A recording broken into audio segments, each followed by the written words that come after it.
எதுக்கு இந்த மாதிரி ஏமாற்றி சம்பாதிக்கிறீங்க? மற்றவங்க காசு இந்த மாதிரிலாம் ஏமாற்றலாமா? போன மாதம் நான் ஆர்டர் பண்ணேன், என்னோட பணமும் வரல, எனக்கு கேக்கும் வரவே இல்லை.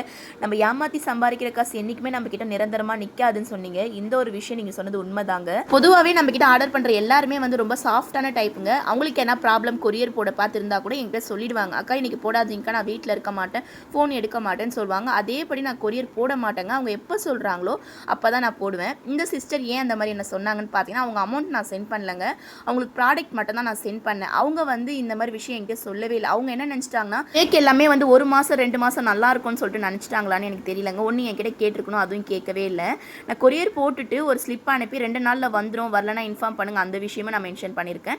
என்னோட சைடில் நான் என்ன கொடுக்கணுமோ அது எல்லாமே கொடுத்தாச்சு. அவங்க தான் வந்து கால் எடுக்காமல் டோர் லாக் ஆகி, இந்த விஷயம் கூட அவங்க சொல்லவே இல்லைங்க. கொரியர் ஆஃபீஸில் தான் இன்ஃபார்ம் பண்ணாங்க. பேமெண்ட் மட்டும் கேட்டுட்டு இருக்காங்க. அப்போ நான் ப்ராடக்ட் சென்ட் பண்ணியிருக்கேனேங்க, நீங்கள் ஒன்று டோர் லாக்காகவும் ஃபோன் எடுக்க மாட்டேன்னு சொல்லிட்டு கொரியர் போட முன்னாடியே சொல்லியிருந்தா இந்த பிரச்சனை வந்திருக்குமா?